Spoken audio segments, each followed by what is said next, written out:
我带着200名泥瓦匠兄弟，3年如一日坐老王的大巴进城干活，将老王原本快倒闭的中巴司机硬生生捧成了村里第一个住洋房开大奔的。结果他转头就嫌我们满身汗臭，非要涨我们5块钱车费。我找他几点？我能交5块钱车费？我找他理论，他却热话都没找。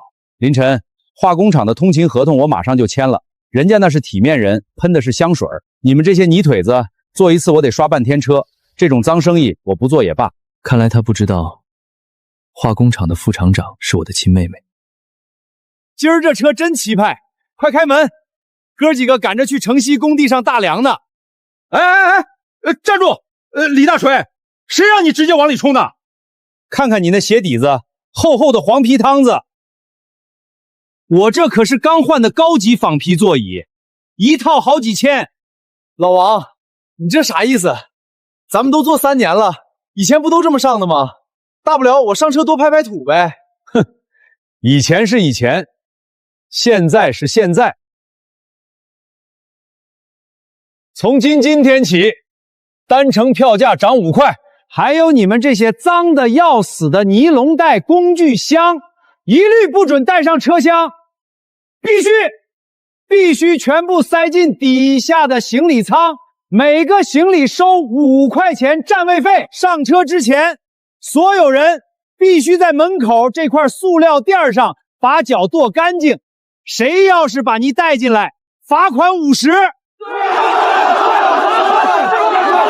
要老王，你这不是诚心欺负人吗？一张票涨5块，再加上行李费，咱们这一天来回就得多花20块。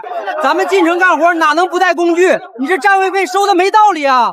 此时，人群中的我排开众人走到老王面前，我看着他，内心平静的出奇。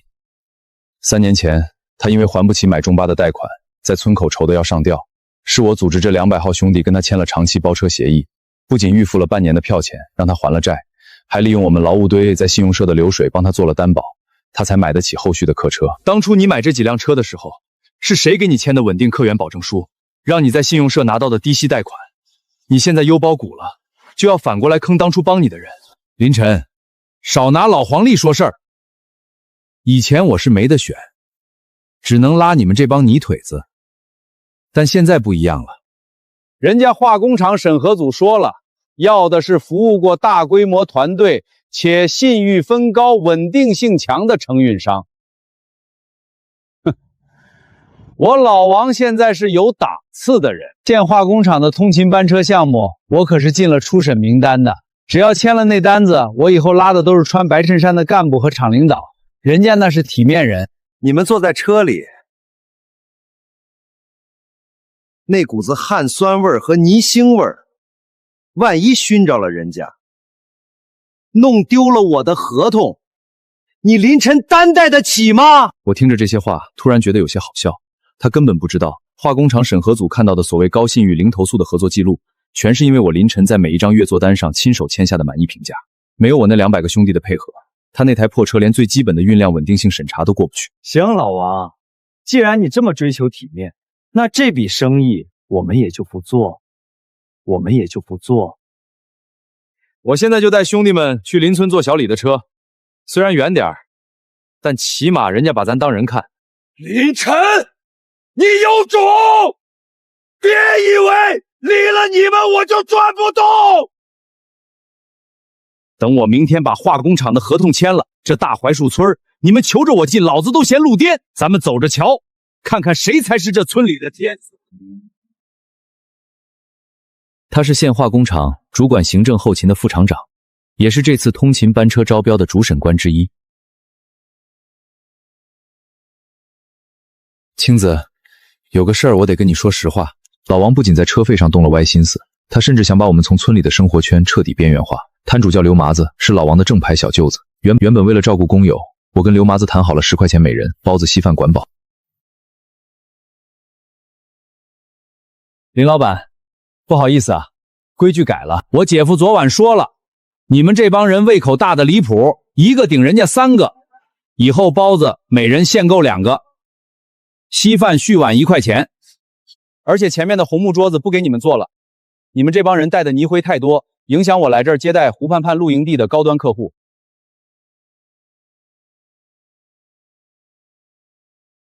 那副谄媚的嘴脸和刚才对待我们时的狠戾判若两人。各位老师，别理这帮干粗活的，都是村里的混子。待会儿我开新车亲自送你们去湖畔。咱们的大巴可是星空顶，绝对体面，保证不让这些脏东西脏了各位的眼。老王，这些人吵吵闹闹的，空气里全是粉尘和臭汗味儿。要是以后还是这样，我们那个研学团可就不选你们这儿了。这可是他攀上高端圈子的敲门砖。林晨，听见没？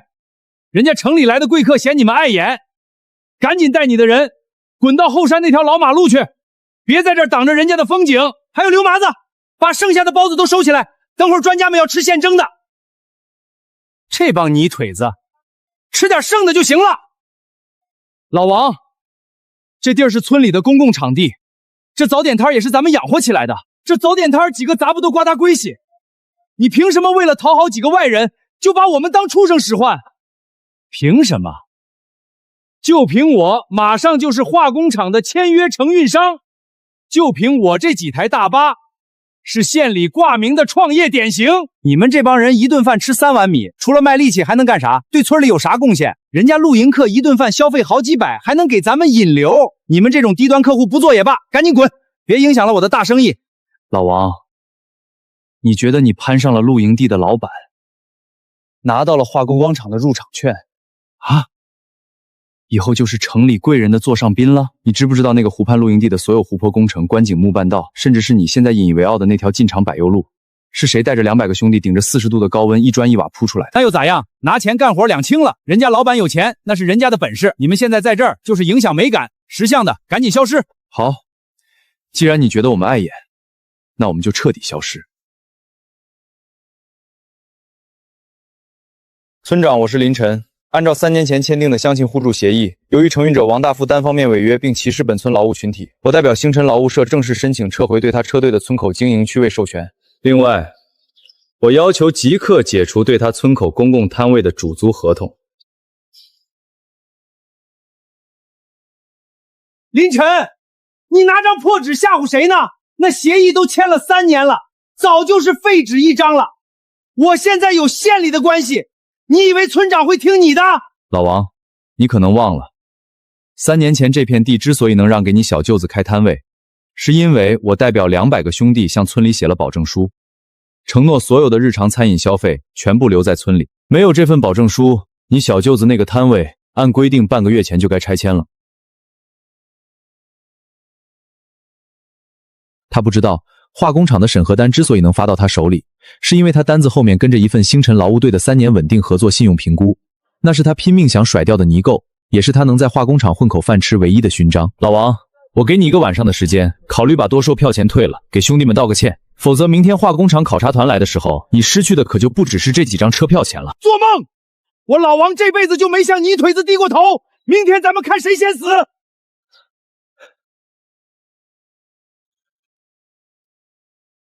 林晨啊，这事儿闹这么僵，对谁都没好处吧？老王他也就是一时嘴快，想攀个高枝。大家都是同村，抬头不见低头见的。村长，不是我想闹僵。3年前，老王欠了一屁股高利贷，是兄弟们拿命在工地上换来的钱，预付了半年的票款，救了他的命。唉，先这样吧，改天我找老王谈谈。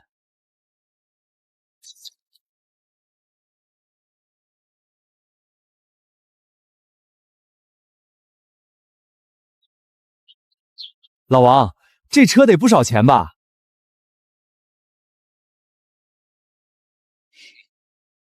？30万的定金，尾款还有100来万，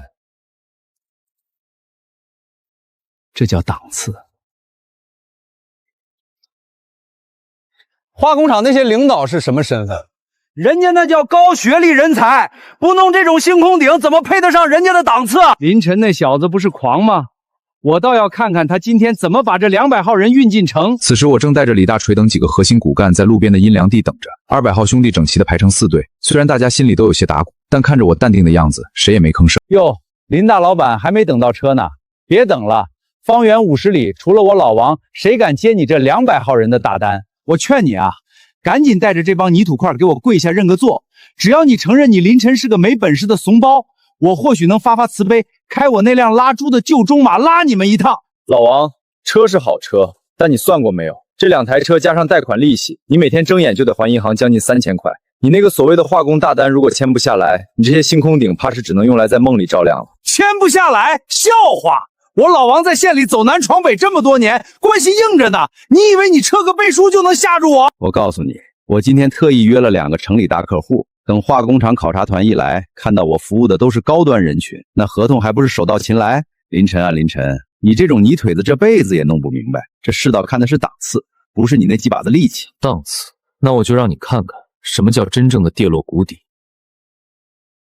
2位老师，慢点，车里开了空调，香着呢。太过分了！老王这人真的太不近人情，势利眼的东西，赚了点钱就忘了当初谁帮的他。老王以为他买到的是通往富贵的阶梯，但他不知道，在他为了些许利益羞辱这200号兄弟时，亲手斩断了自己长久以来唯一的依靠，更好的出路。但他不知道，在他为了微小价值轻视这群并肩的兄弟时，亲手断送了自己最稳固的前路。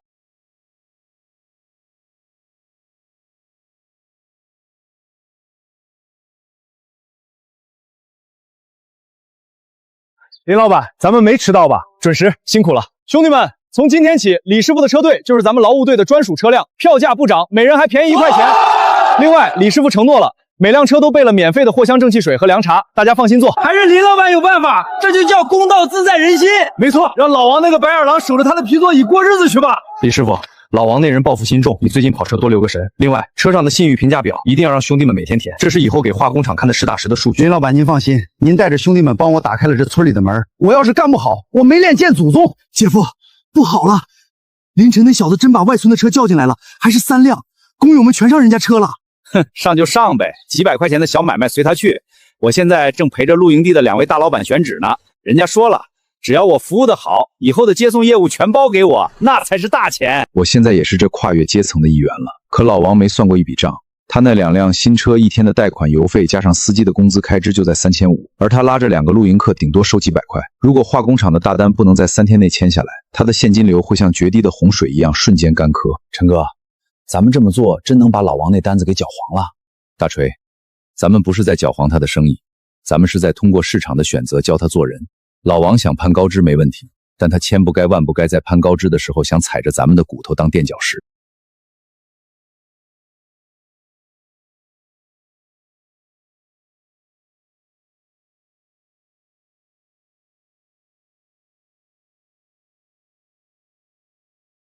下午2点，王大富，进来吧。各位领导辛苦了，我是顺达车队的王大富。咱们的新车，各位上午在村口也看到了吧？绝对是县里顶尖的，拉咱们厂的专家和技术员绝对不丢面子。王队长，我们要的是稳定性。你这材料上说你长期为星辰劳务队提供200人的运输服务，且零事故、零投诉。但据我们今天上午收到的反馈，你的老客户似乎已经集体流失了。领导，您是有所的素质太低啊！跟原跟帮干才不能弄坏我座椅，天天闹事儿。为了咱厂形象，我主动断了合作，就是想留出最干净高端的空间嘛。你的意思是，为了追求所谓的高端，你单方面撕毁了与200名老劳务人员的长期协议？领导，您想啊，要是咱们厂的技术专家跟那帮泥腿子挤一辆车，或者并排停在村口，那多掉档次。我已经把路封了，专门给专家们留出一条贵宾通道。王大富，我们县化工厂是大集体改式企业，我们的根基是劳动者光荣。你口口声声说别人是掉档次的，那我问你，如果没有这帮人在烈日上流汗，这厂房是谁盖的？这官网是谁铺的？还有你申报材料里提到的那个3年零事故背书，我们刚刚接到了星辰劳务社的正式公函，他们已经撤销了对你的一切信用担保，理由是承运人人格缺失，单方面违约。没有了这一条，你所谓的成功案例就是一张白纸，你的资质初审已经不合格了。领导，你听我解释，都是林晨那个小畜生使坏，他一个带着人脉力气的，他懂什么管理？他就是想报复我。王队长，注意你的言辞。林晨同志不仅是我们厂扩建工程的优秀承包商，更是县里重点表彰的带头致富能人。你说他在使坏，那你告诉我们，你为了攀高枝而歧视乡亲的行为，也是他逼你的吗？最后一项，我们在湖畔露营地的随机走访中发现，由于你为了讨好游客而恶意驱逐施工人员，已经引起了当地村民的强烈不满，甚至发生了口角冲突。这种极度缺乏社会责任感和群众基础的承院商，我们厂不敢用，也绝不会用。散会。资质不合格，那2台星空顶大巴，明早就要交第一笔3万块钱的季度贷款利息了，而我现在的账户里只有不到3000块钱。林晨，但他这种人是不见棺材不掉泪的。化工厂那帮当官的眼光不行，那是他们没福气。老子还有湖畔露营地这条线，只要抓紧了那些城里来的贵客，一年照样轻轻松松挣个几十万。哎，常总，是我啊，小王。您那边的接送业务，咱们之前不是说好了吗？我这新换的大巴全真皮按摩椅，专门为您那些高端会员准备的。王队长接送的事儿，我正想找你。我听说你今天早上在村口把修木栈道的那帮工友给赶下车了。张总，您听我解释，那帮干没水活的身上那味儿确实重。我这不是为了给咱们露营地的贵宾腾地方吗？要是让城里那些细皮嫩肉的游客跟他们挤在一起，那不是砸了咱们高端露营的招牌吗？砸招牌？王大富，你可能忘了，我这露营地当初之所以能在1个月内抢工期建好，全靠林晨带着那200个兄弟在暴雨里轮班干出来的。你现在嫌人家脏，那你拉客的路也是人家修出来的，你开进去不觉得脏吗？张总，我不是那个意思。行了，别解释了。我刚刚接到星辰劳务社的函件，林晨已经撤销了对你车队的信誉担保。他说你由于人品问题，不具备承担大型项目接送的安全稳定条件。既然连林晨都不保你了，我这个露营地更不敢用你这种端起碗吃饭放下碗骂娘的人。张总，你听我说。老王，听说你要接贵客，贵客在哪儿呢？要是没客，要不你开你的星空顶去帮咱们拉2担水泥？滚！都给我滚！林晨，你别得意，你以为你断了我的活路，我就没招了？老子就算把车卖了，也比你这帮泥腿子有钱。老王，车是拿来用的，不是拿来装的。这3年来，兄弟们每人每天给你10块钱票钱，200个人一天就是2000，1个月就是6万。这6万块钱现金是你买房买车供儿子上学的底气。你为了那2个一顿饭只能让你赚50块钱的贵客，亲手把自己的底气给掐灭了，这叫什么？这叫自作孽不可活。他那简单的脑瓜子终于算清楚了这笔账。他那2台豪车的贷款利息，一天就要还将近3000，没有了这200个工人的稳定票钱，他连一天的利息都掏不出来。林晨，陈哥，我刚才是胡说八道的，你让兄弟们回来承不？票价我也降5块，我给每人大包华子。老王，不用了，刚才你说了，离了我们这帮泥腿子，你也照样能活。那你就活给咱们看看，这星空顶下到底能不能照亮你的大富大贵？那一瞬间，他觉得自己不仅丢了合同，更丢了一种在这片土地上立足的尊严。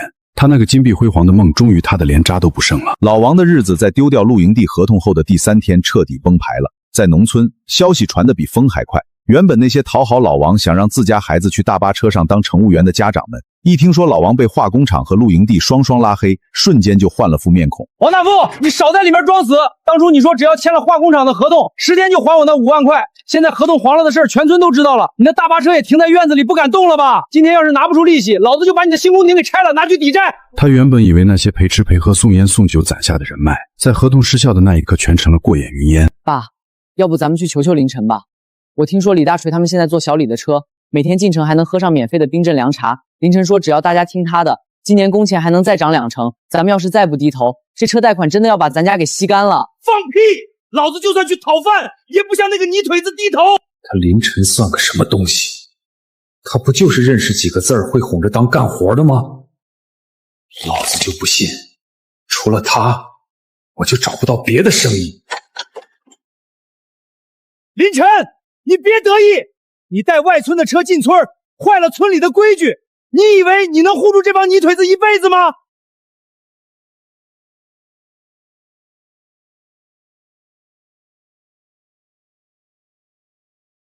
老王，规矩是人定的，更是人心定的。这片地的停靠权，村里已正式授权给了劳务社。你要是觉得不服，大可以去镇上投诉。听着这催命的砸门声，老王突然想起3年前他也是这样被债主逼到绝境，是他救了自己。是林晨带着这200个兄弟提前预付了全年的票款，把他从上吊的绳套里拉了出来。可如今，他亲手砍断了那个拉他上岸的恩人。老王今天豁出去了，他东拼西凑，甚至卖掉了老婆的金项链，换了最后2000块钱现金买了这燕窝，想做最后的拯救。我打听过了，化工厂的副厂长就是大槐村人林青，只要能见到他，一定能把合同抢回来。林院长，林厂长，您就见见我吧。我是大槐树村的小王啊，咱们小时候还一块在田上抓过泥鳅呢。王大副，我们林厂长正在开会，关于你的资质问题，初审报告已经写得很清楚了。这有用见面。你走吧，别在这影响办公秩序。误会，全是误会啊，领导！这都是林晨那个小人坏我的名声，他嫉妒我要在县里出名，故意带着人闹事儿，想以此要挟我。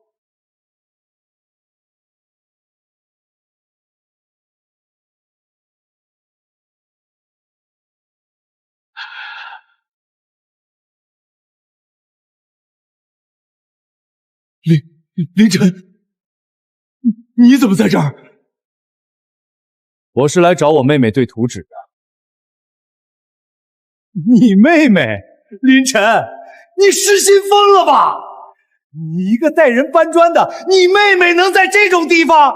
她要是副厂长，我老王就是大领导。你这臭小子为了长脸，真是什么谎都敢撒！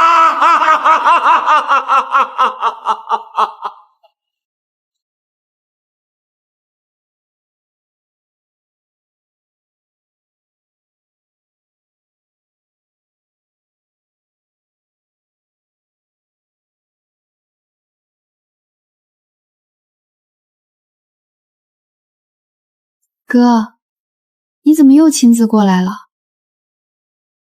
让大锤是翻脸的，大锤送过来不就行了？看着一身汗。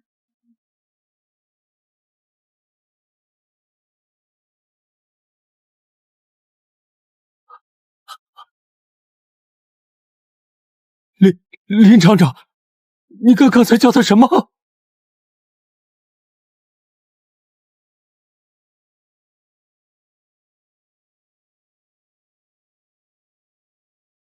王大富，我叫他哥有什么问题吗？不是这样的，林厂长，听我解释，我是不是为了工厂的形象啊？闭嘴吧！你的申请单之所以能进初审，确实是因为那上面的3年零事故记录吸引了我。但我问过我哥了，他说这3年里你的车抛锚了是他修的，你没钱加油是他借的，你被债主堵门是这200个兄弟凑钱帮你还的。把这个人带出去。从今天起，化工厂及其下属所有的基建项目，永远不接受王大富明清车车队的任何收标。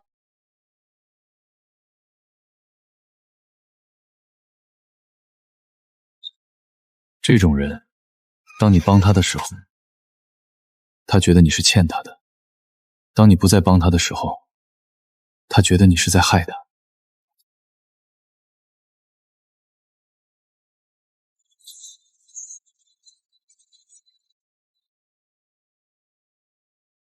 因果报应，这一刻终于全满了。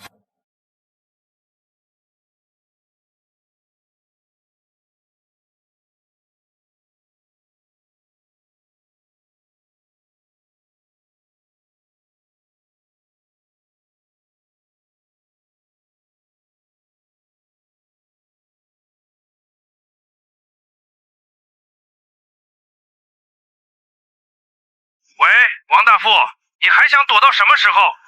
王哥，你听我解释，化工厂的合同出了点小岔子，只要给我3天时间，不，2天。林晨，陈哥，我错了，你帮我说句话呀！看在同村的情分上，看在我教了你这么多年陈哥的份上。放你的屁！全县的运输圈子都传开了，你王大富被化工厂永久拉黑了，还想要2天？老子现在就在你家洋楼门口，你要是半小时内不出现，我就先把你那2台星空顶的玻璃全给砸了抵债。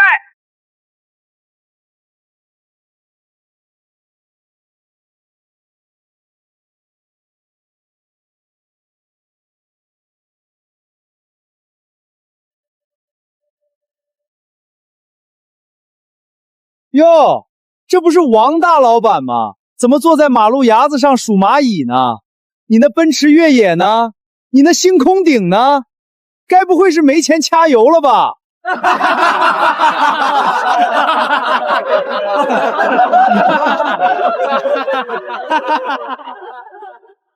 这笑声比刀子割肉还要疼。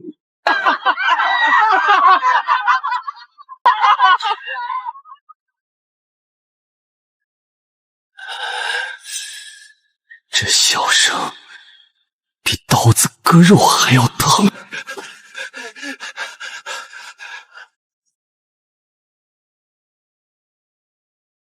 老王，我提醒过你，在这个村子里，汗水比香水更值钱。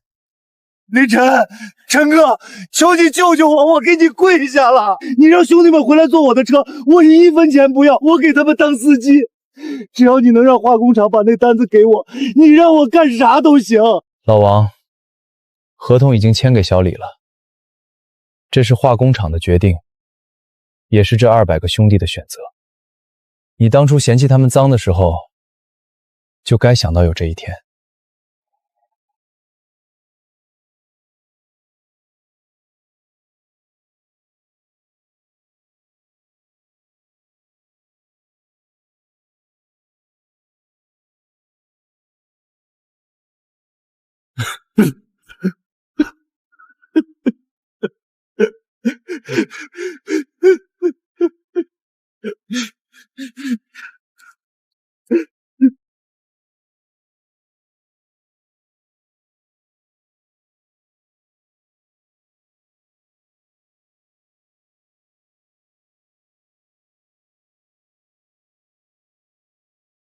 老王回来了！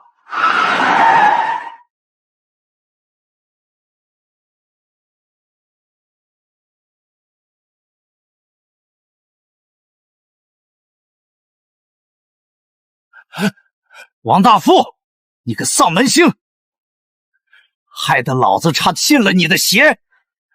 赶紧把房本都交出来，不然老子今天就让你知道什么叫血本无归！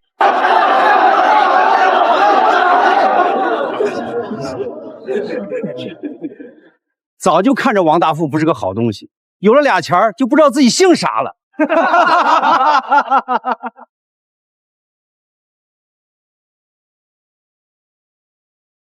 就是，连林晨这种大恩人都敢坑，活该他倾家荡产。大巴车被拖走的第2天，老王消失了。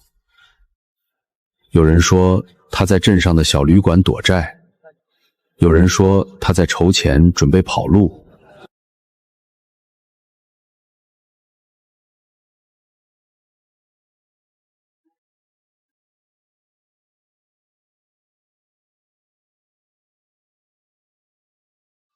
谁也不准过，这地儿是老子的，这路是老子当初赖头修的。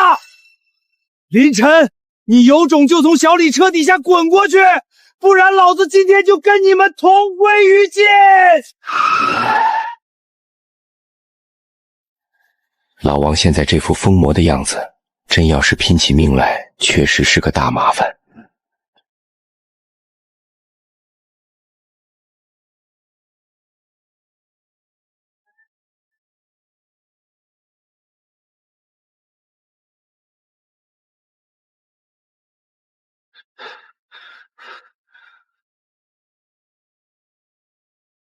老王，这地儿是村集体的，你的授权书已经在村长那儿作废了。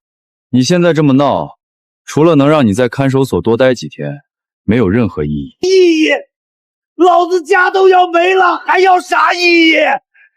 林晨，算我求你了，你让这帮兄弟分出1半来坐我的车，我只要100个人，票价我减半。老王，规则就是规则。当初你嫌弃兄弟们吃的多，嫌弃他们汗味重的时候，你就已经亲手把这个当牛做马的机会给杀了。我1分钱不赚，全用来还贷款，只要你不绝我的路，我王大富以后他踏踏实做事，安分守己，好好经营。就是跟着林老板干，有尊严，有热茶，有盼头。跟你干还得看你那副死脸色。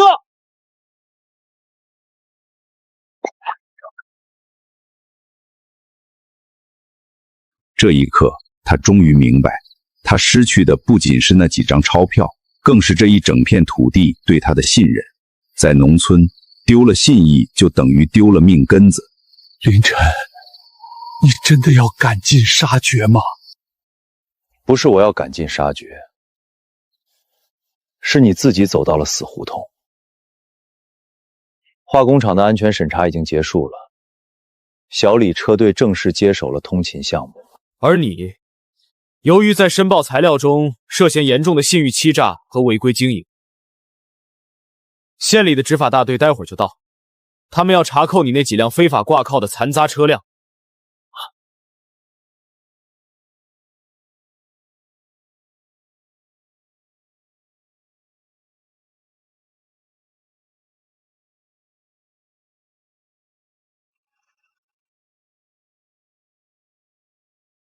王大富，由于你长期违规经营，且涉嫌通过不正当手段骗取营运资质，现依法对你名下的所有承载工具进行强制封存调查，请配合工作。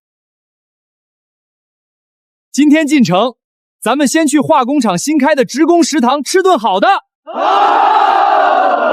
妹妹说了，她是主家，请全村劳动力吃红烧肉。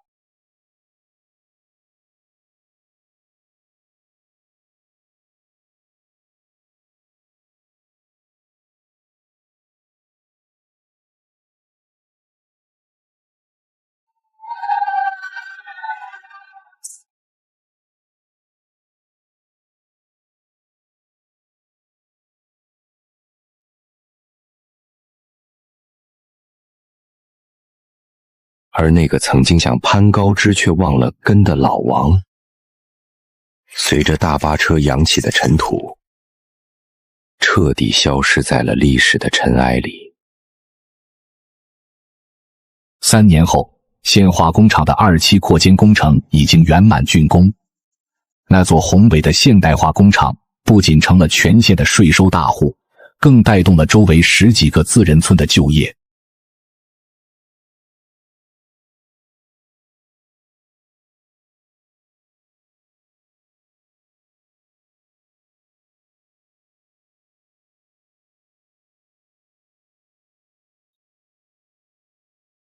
他们的脸上不再是3年前那种局促和自卑，而是一种身为产业工人的自豪和底气。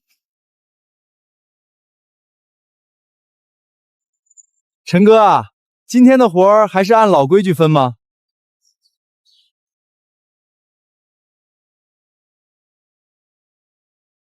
按老规矩。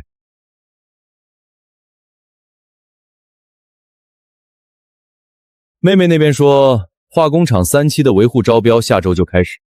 咱们作为连续3年的金牌合作方，这次依然有优先入场权。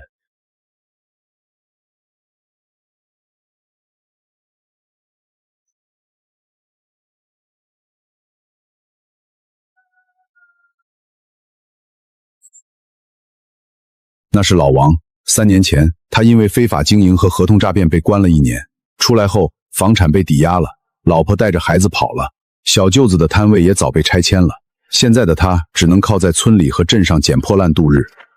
他曾拥有村里最豪华的大巴，曾有机会和这些兄弟一起过上年入10万的日子。但现在的他，连在那座候车厅的长椅上坐一坐的勇气都没有。王大富，那儿有个大桶装满了，去捡吧。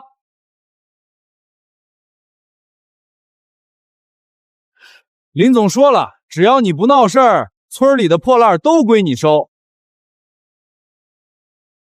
谢谢林总，谢谢林总。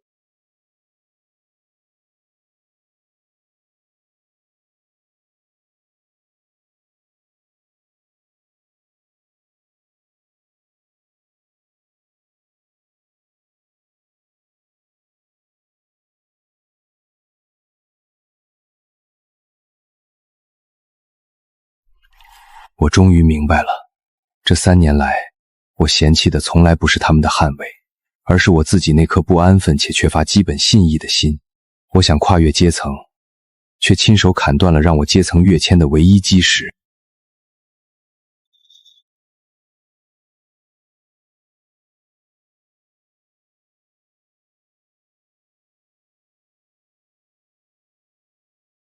哥，晚上回家吃饭，妈包了你最爱吃的排骨馅饺子。好，准时到。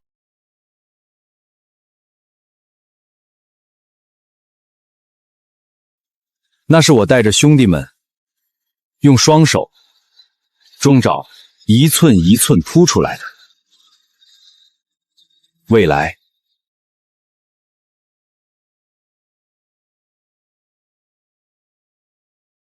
这世上的路有千万条，但只有走在公道人心上的那一条，才能带你走向真正的富裕和尊严。